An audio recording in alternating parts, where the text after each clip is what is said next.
Hello guys, welcome back to our channel Engineering Educators, Engineering in an Engineered Way. Before start, I would like to request you all like, share and subscribe to our channel and don't forget to press the bell icon. I am Pritam with you. Today I will discuss West Bengal Municipality Service Commission Assistant Engineer question paper of 2008 Mechanical Part 2. আমার আগের ভিডিওটায় আমি question 26 অবধি discuss করেছিলাম, তো আজকে আমি 27 থেকে start করব। সো দেখা যাক। 27, the power transmission by the belt is maximum when the maximum tension in the belt is dash of centrifugal tension. তো আমরা ম্যাক্সিমাম পাওয়ার ট্রান্সমিশনের জন্য আমরা যে ফর্মুলাটা জানি, টি ম্যাক্স মানে tension max is equals to 3 times of T C which is centrifugal tension. So এখানে option D will be the correct answer, 3 times of centrifugal tension, option D. Next question দেখা যাক। The included angle for the V belt is usually, তো included অ্যাঙ্গেলটা কত হবে? Generally এটা 30 to 40 মধ্যে lie করে, মানে option C is the correct answer for question 28। Next question দেখা যাক 29, the arrangement is called bevel gearing when two dash are connected by the gears.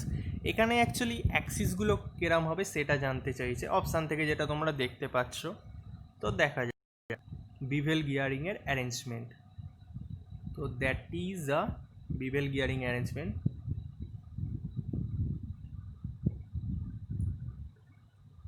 এটা হচ্ছে,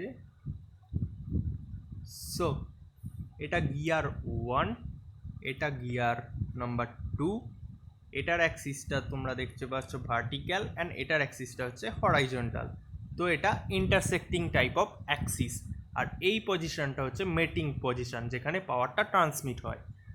তো সিম্পলি তোমরা দেখতে পাচ্ছ অ্যাক্সিস দুটো ইন্টারসেক্টিং অ্যাক্সিস, আর প্লেনটা সেম প্লেনে এটা এক্সিস্ট করছে, মানে প্লেনটা হচ্ছে এই প্লেনটা, এইটা হচ্ছে ওর প্লেন, মানে এটা আমরা বলতে পারি ইন্টারসেক্টিং অ্যান্ড কোপ্লেনার শ্যাফটস। তো এখানে option A will be the correct answer. Next question দেখা যাক, question 30, the working depth of A gear is the radial distance from the. তো এটার জন্য আমাদের ফার্স্ট গিয়ারের প্রোফাইলটা দেখতে হবে। তো এটা যদি কোনো গিয়ার টিথ হয়, এটা এর টপে যেটা থাকে সেটা হলো অ্যাডেন্ডাম সার্কেল, এর তারপর যে সার্কেলটা থাকে সেটা হলো পিচ সার্কেল, এই পয়েন্টটা হচ্ছে পিচ পয়েন্ট। প্রত্যেকটা গিয়ারের এই পিচ পয়েন্ট, প্রত্যেকটা টিথের পিচ পয়েন্টগুলোকে পিচ পয়েন্টগুলোকে কানেক্ট করে আমরা যে সার্কেলটা পাবো সেটাই হচ্ছে পিচ সার্কেল। আর এই পিচ পয়েন্টে আমরা পিওর রোলিং অবজার্ভ করতে পারবো, মানে একটা মেটিং টিথের সঙ্গে আরেকটা মেটিং টিথ, এখানে যদি আরেকটা মেটিং টিথ থাকে সেটা পিওর রোল হবে নাকি স্লাইড হবে। এই জিনিসটা অনেকেই ভুল করে, এটা তোমরা করবে না। এটা অ্যাকচুয়ালি ইনভলিউট প্রোফাইল থাকে, এখানে গিয়ারের প্রোফাইলটা ইনভলিউট টাইপ থাকে। তো নেক্সট তারপর যে সার্কেলটা থাকে সেটা হলো ডিডেন্ডাম সার্কেল, আর সবার লাস্টে যেটা থাকে সেটা ক্লিয়ারেন্স সার্কেল। একটা ক্লিয়ারেন্স দেওয়া থাকে, এই পোর্শনটা একটা ক্লিয়ারেন্স। তো এই পুরো প্রোফাইলটা এই টপ থেকে শুরু করে বটম অবধি গিয়ারের ওয়ার্কিং জোন। তো তোমরা দেখতে পাচ্ছ এই টোটালটাই হচ্ছে এর ওয়ার্কিং ডেপথ। তো অ্যাডেন্ডাম সার্কেল টু নিচে ক্লিয়ারেন্স সার্কেল অবধি এর ওয়ার্কিং জোন, এটা ওয়ার্কিং ডেপথ। তো এখানে কারেক্ট অ্যান্সার কী হবে? কারেক্ট অ্যান্সার হবে option D, addendum circle to clearance circle is the total depth, working depth of the gear. So next question দেখা যাক, question 31, the engine of an aeroplane rotates clockwise direction when seen from the tail end. If the aeroplane takes a turn to left, the effect of gyroscopic couple on the aeroplane will be. তো ফার্স্টে দেখা যাক একটা aeroplane, এটা যদি এর টেল and হয়, এটা যদি নোজ হয়, এখানে ব্লেড লাগানো যেটা রোটেট করবে, আর এগুলো হচ্ছে উইংস। তো এখান থেকে সিম্পলি এটা বলে দিয়েছে ক্লকওয়াইজ রোটেট করছে এইখানে, ক্লকওয়াইজ রোটেট করছে, আর প্লেনটা কি করছে clockwise, aeroplane rotates clockwise direction, ইঞ্জিনটা, সো এটা ক্লকওয়াইজ রোটেট করছে, আর প্লেনটা লেফট যেতে চাইছে, মানে এই ডাইরেকশনে যেতে চাইছে। তো প্লেনটা যদি এই ডাইরেকশনে যেতে চায় মানে টর্কটা হচ্ছে এই ডাইরেকশনে, তো এর একটা রেজিস্টিং টর্ক আসবে যেটা হবে তার অপোজিট ডাইরেকশনে, রেজিস্টিং টর্কটা হবে এই ডাইরেকশনে। তো সিম্পলি এটা কিভাবে তোমরা বার করবে, দেখো এই যে রেজিস্টিং টর্ক এই ডাইরেকশনে আসছে, এটার ওপর তোমাদের ডান হাতের বুড়ো আঙুলটা রাখো, আর যে ডাইরেকশনটা হচ্ছে সেই ডাইরেকশন মানে ক্লকওয়াইজ ডাইরেকশনে তোমরা যদি এ থেকে দেখো, সেই ক্লকওয়াইজ ডাইরেকশনে যদি তোমরা ঘোরাও তাহলে দেখবে ডান হাতের লেফট আঙুলটা এই ডাইরেকশনে রেখে দেখবে তোমাদের যে ডাইরেকশনটা পাবে ওপরের দিকে, মানে লেফট হ্যান্ড যে রুল আছে সেই লেফট হ্যান্ড রুল অনুযায়ী আমরা দেখব ওপরের দিকে এই প্লেনটা ওঠার চেষ্টা করবে। তো সিম্পলি এখান থেকে আমরা বলতে পারবো এর নোজটা ওপরের দিকে ওঠার চেষ্টা করবে, আর অপোজিট জিনিসটা হবে টেলটা নিচের দিকে নামার চেষ্টা করবে। তো এখানে অপশান রাইজ ইন নোজ মানে option C, rise in nose and dip the tail will be the correct answer. তো অন্য যে কোনো প্রবলেম থাকলে তোমাদের এই লেফট হ্যান্ড রুল লাগিয়েই তোমাদের এটা বার করতে হবে। এর পেছনে অনেক বড় মেকানিক্স আছে যেটা ইজিলি তোমাদের বোঝানো যেতে পারে, কিন্তু যেহেতু আমাদের টাইম নেই তাই এখানে ওটা বোঝানো সম্ভব নয়। তো এখানে option C will be the correct answer for 31। Next question দেখা যাক। 32. Balancing of rotating and reciprocating part of an engine is necessary when it runs at তো এখানে option C will be the correct answer, option C high speed. তো তোমরা দেখো যে rotating আর reciprocating এই দুটো পার্টই আছে, দুটো ফোর্সই আমাদের কামস টু অ্যান্ড পিকচার যখন আমরা কোনো ইঞ্জিনের কথা বলি, স্পেশালি দ্য আইসি ইঞ্জিনস। তো রোটেটিং পোর্শনটা আমরা কমপ্লিটলি ব্যালেন্সড করতে পারি, যে পোর্শনটা আমরা ব্যালেন্স করতে পারি না সেটা হলো রেসিপ্রোকেটিং পোর্শন। এই রেসিপ্রোকেটিং পোর্শনটাকে আমরা পার্শিয়ালি ব্যালেন্সড করি, কিন্তু যখন স্পিডটা অনেক কম থাকে তখন রেসিপ্রোকেটিং পোর্শনের যে ব্যালেন্সটা সেটা নেগলিজিবল হয়ে যায় ফর স্লো স্পিড। কিন্তু যখন স্পিডটা অনেক বেশি থাকে, কেননা সেই রেসিপ্রোকেটিং ব্যালেন্সের ফোর্সের যে ফর্মুলাটা আছে সেটা থেকে আমরা দেখতে পারি force is proportional to omega square, এরম ফর্মুলা, ওমেগার সঙ্গে এটা ডাইরেক্টলি প্রপোর্শনাল থাকে। তো তার জন্য যখন এই ওমেগাটা বাড়ে, যত বাড়ে তত আমরা দেখব ফোর্সটা বাড়তে থাকে, মানে আমাদের তত বেশি ব্যালেন্স করার প্রয়োজনীয়তা অনুভব হয়। তো এখান থেকে আমরা simply option C will be the correct answer for 32। Next question দেখা যাক। 33. Torsional vibration are said to occur when the particles of a body moves. তো আমাদের দেখতে হবে টর্শনাল ভাইব্রেশন জিনিসটা কি। তো সাপোজ এখানে কোনো বার আছে, এই বারের এন্ডে টেল এন্ডে একটা রোটর লাগানো আছে, তো তোমরা সার্কুলার রোটর, তো তোমরা যদি এই সার্কুলার রোটরটাকে টুইস্ট করার চেষ্টা করো, মানে ধরে স্পিন করা, রোটরটাকে ধরে টুইস্ট করা, এরম টুইস্ট করা, তো তোমরা টুইস্ট করলে দেখবে একটা রেজিস্টিং টুইস্ট হবে, তো যার জন্য vibration will occur, that is actually the torsional vibration are set to be occur. So এখানে কারেক্ট অ্যান্সার হবে for 33 option C, in a circle about an axis. এটা অ্যাক্সিস তোমার, এই অ্যাক্সিসের অ্যাবাউটে তুমি যদি এটাকে টুইস্ট করার চেষ্টা করো তবেই এখানে ভাইব্রেশনটা অকার হবে। তো এখানে option C for 33 will be the correct answer. Next question, 34. When a body is subjected to transverse vibration, the stress induced in the body will be. এবার দেখা যাক ট্রান্সভার্স ভাইব্রেশনটা আমরা কীভাবে আসছে। তো সাপোজ এখানেও একটা বার ধরে নাও, এই বারটায় যদি আমরা এরকম লোড দিই, মানে ট্রান্সভার্স লোড বা শেয়ার ফোর্স যেটাকে বলে, এটা অ্যাক্সিস, এটা হচ্ছে ক্রস সেকশন এখানে, তো ক্রস সেকশনের আমরা প্যারালালে যদি কোনো ফোর্স দিই সেটা হলো শেয়ার ফোর্স জানি, তো আমরা যদি এরকম ট্রান্সভার্স বা শিয়ার ফোর্স দিই তাহলে এখানে যে আমাদের ভাইব্রেশনটা অকার হবে সেটাই হলো ট্রান্সভার্স ভাইব্রেশন। তো সিম্পলি এটা তোমরা বিমের সঙ্গে কনসিডার করে দেখতে পাবে যে এটা একটা ক্যান্টিলিভার বিমের সঙ্গে কম্পেয়ার করে তোমরা দেখতে পাবে এইখানে তাহলে একটা বেন্ডিং স্ট্রেস অকার হবে এর, যদি এখানে শেয়ার ফোর্স থাকে তাহলে এখানে simply bending stress will occur. Bending stress, option B will be the correct answer for that question. Next 35, the critical speed of a shaft depends upon its. তো দেখা যাক ক্রিটিক্যাল স্পিড জিনিসটা কি। Suppose এটা কোনো একটা শ্যাফট, এই দু পোর্শনে এর বিয়ারিং আছে, এখানে সাপোর্ট দেওয়া আছে, এটা যদি শ্যাফট হয়, আমি বাস অ্যাক্সিসটা এঁকেছি এখানে। তো এটার ওপরে যদি কোনো রোটর থাকে, মেনলি এটা পাওয়ার প্ল্যান্টে তোমরা দেখতে পারবে শ্যাফটের ওপর টারবাইন ঘুরছে, তো এখানে যে রোটরটা ঘুরছে, যে অ্যাক্সিস বা শ্যাফটের ওপর যে রোটরটা থাকে, কোনো রোটরকে আমরা প্রপারলি সেন্টারে আমরা প্লেস করতে পারি না, সেটার জন্য কোনো একটা ইসেন্ট্রিসিটি, এই পোর্শন অফ ইসেন্ট্রিসিটি একটা থেকেই যাবে। যেহেতু এটা ম্যানুয়াল হয় বা যেটাকে হিউম্যান এরর তোমরা বলতে পারো, কোনো শ্যাফটকে প্রপার আমরা অ্যাক্সিসের সেন্টারে, মানে শ্যাফটের এই রোটরটার সেন্টারে আমরা অ্যাক্সিসটাকে প্লেস করতে পারবো না, কিছু না কিছু একটা ইসেন্ট্রিসিটি থেকেই যায়। তো এই ইসেন্ট্রিসিটিটার জন্য কি হয়, শ্যাফটটা খুব হাই স্পিডে ঘুরতে থাকে, রোটেট করতে থাকে, তো যার জন্য একটা টাইম পর আমরা দেখব এটা এরকম বেন্ড হতে শুরু করে আর এটা নিচে চলে আসে।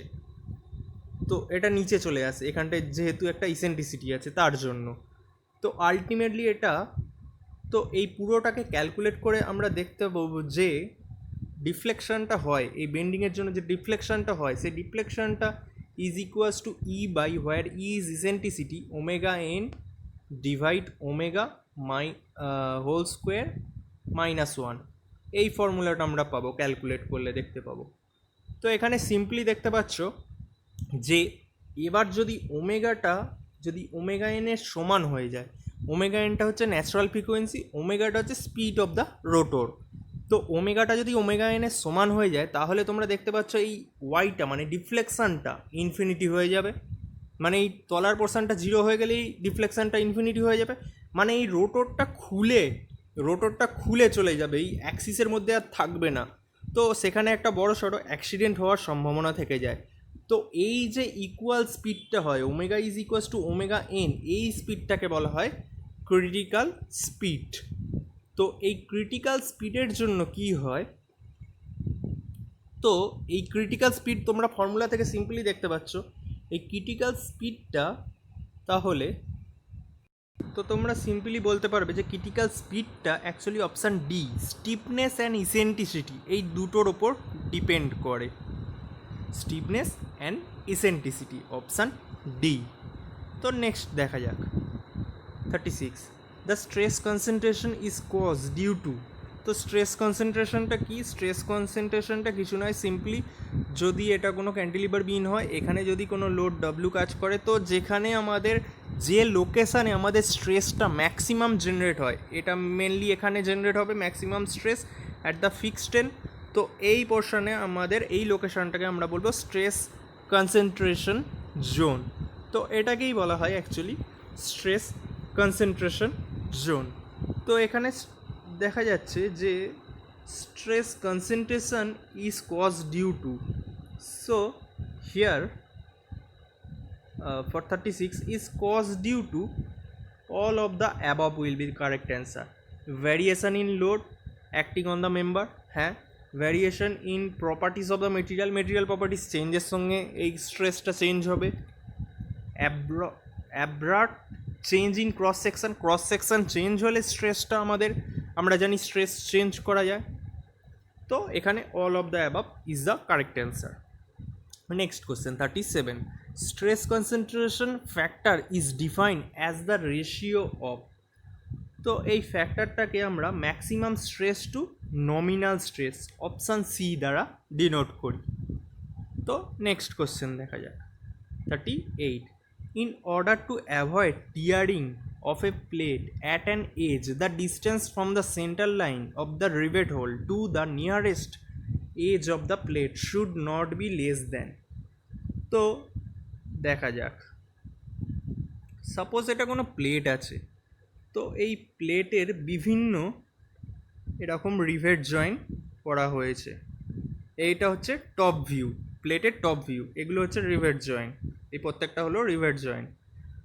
তো টিয়ারিং মানে কি? Tearing strength of a plate, টিয়ারিংটা হচ্ছে প্লেটের স্ট্রেন, যে স্ট্রেনটা up to that much strain plate can withstand a load, that is tearing strength. টিয়ারিংটা এখানে প্লেটের জন্য applicable, not for the rivet. তো তোমাদের এখানে বলেছে যে এই যে এর সেন্টার থেকে, এই রিভেট হোলের সেন্টার থেকে এই এজ অবধি, নিয়ারেস্ট এজ, এই ডিস্টেন্সটা বা এই ডিস্টেন্সটা, এই অ্যাক্সিসে যদি সেন্টার ধরি, তো এইখান থেকে এই এজের ডিস্টেন্সটা, মানে এই ডিস্টেন্সগুলো কত হবে? জেনারেলি এই ডিস্টেন্সটাকে কনসিডার করা হয় যে 38, এই ডিস্টেন্সটাকে জেনারেলি কনসিডার করা হয় 1.5 অফ ডি এর 1.5 কনসিডার করা হয়, মানে এখানে option B will be the correct answer. So next question দেখা যাক। For longitudinal joint in a boiler the type of joint used, type of longitudinal জয়েন্টের কেসে বয়লারে, মানে প্রেসার ভেসেল, বয়লার মানে এখানে pressure vessel formula will be applicable. তো এখানে butt joint, double cover butt joint, মানে অপশান সি, এই ডবল কভার বার্ট জয়েন্টটা ইউজ করা হয় for longitudinal joint in boiler. তো নেক্সট কোশ্চেন দেখা যাক। When the screw threads are to be used in a situation where power is being transmitted in one direction only, then the screw thread suitable for this will be. তো দেখো, এই কোশ্চেনটার জন্য আমরা Acme বা square থ্রেডও use করতে পারি, but most preferable আমরা যে থ্রেডটা ইউজ করি সেটা হলো বাটাররেস থ্রেড। বাটাররেস থ্রেডটা অপশান ডি, বাটাররেস থ্রেডটা আমরা ইউজ করি for one directional power transmission. কিন্তু আমরা স্কোয়ারও আবার একমে এই দুটোও ইউজ করি, but most appropriate is option D. তো নেক্সট কোশ্চেন দেখা যাক। 41, when a nut is tightened by a placing a washer below it, the bolt will be subjected to. তো এই কোশ্চেনটার জন্য তোমাদের রিয়েলাইজ করতে হবে, ভিজুয়াল রিয়েলাইজেশন ইজ নিডেড। তো এখানে তোমরা দেখতে পাচ্ছ, এটা যদি কোনো বোল্ট হয়, যেটা আমরা জানি টাইটেন কোনো কিছু টাইট করার জন্য ইউজ করা হয়, তো এখানে ধরো এটা হচ্ছে সেই এরিয়াটা, সেই মাসটা যেটাকে আমরা টাইটেন করব। তো এখানে তোমরা জানো এই পোর্শানে একখানা ওয়াশার লাগানো থাকে টপে, এটা যদি কোনো ওয়াশার হয়, আর এর বটম পোর্শানে এখান থেকে বোল্টের থ্রেডগুলো শুরু হয়ে যাবে, আর এর বটম পোর্শানে যেটা থাকবে সেটা হলো বটম পোর্শানে থাকবে নাট, এরম নাট লাগানো থাকবে বটম পোর্শানে। তো তোমরা দেখতে পাচ্ছ এই পোর্শানটার জন্য এখানে এটা যত আমরা টাইটেন করব, এই পোর্শানটা এটা ওপরের দিকে এরকম, এটা রেজিস্ট করার জন্য এই দু সাইডে বাড়ার চেষ্টা করবে, কিন্তু এই দুটো রেস্ট্রিক্ট করে দিচ্ছে, এই ওপরে ওয়াশার আর নিচে এর নাট, এই দুটো এই মোশনটাকে রেস্ট্রিক্ট করে দিচ্ছে, যার জন্য এই পোর্শনটা স্ট্রেচ করার চেষ্টা করবে। তো তার জন্য দেখতে পাচ্ছ স্ট্রেচ করার চেষ্টা করছে, মানে এখানে একটা টেনসাইল ফোর্স অ্যাক্ট করছে, তো এখানে tensile stress will be the correct answer, option A for 41। Next question দেখা যাক। 42, the quarter joint is use to connect two, এখানে coaxial, option A will be the correct answer, coaxial shaft. তো quarter জয়েন্টটা দেখা যাক। এখানে mainly দুটো shaft থাকে, যে শ্যাফটটাকে এটাকে বলা হয় সকেট, এটাকে সকেট বলা হয়। এটা কানেক্টেড থাকে কোয়ার্টারের সঙ্গে, কোয়ার্টারটা মেনলি ট্যাপার্ড হয়, এটা ঢুকিয়ে দিলে আর মানে এটাকে ম্যানুয়ালি বের করতে হবে। আর এই পোর্শনে থাকে স্পাইগট, যেটা আরেকটা শ্যাফটের সঙ্গে কানেক্টেড থাকে। তো এখানে দেখতে পাচ্ছ শ্যাফট দুটো হচ্ছে কোঅ্যাক্সিয়াল, মানে অ্যাক্সিসটা সেমই এর থাকে। তো এখানে option 1A is the correct answer. Next question 43. Two shaft A and B are made of same material. The diameter of the shaft A is twice of that diameter of B. Then power transmission by the shaft A will be transmission by shaft B. তো পাওয়ার transmission দেখা যাক, formula is omega into T, where T is twisting movement, omega is angular velocity. তো এখান থেকে আবার আমরা লিখতে পারি 2πn/6t ইন্টু টি। এবার টিটা কি লেখা যায় আমরা জানি, tau by R, where tau is shear stress, is equals to T by J. J is polar moment, R is diameter of the radius of the shaft, R. তো এখান থেকে আমরা পাবো ultimately T is equals to tau J divide R, বা ওটার সমান আবার লেখা যায় টাও ইন্টু জে এর ভ্যালু আমরা জানি π/32 ইন্টু d⁴, আর আর এর ভ্যালুটাকে আমরা লিখতে পারি d/2, আরটাকে আমরা লিখতে পারি d/2। তো এটা থেকে আলটিমেটলি আমরা পাবো টি এর value, T is equal to টাও π/16 d³ পাচ্ছি।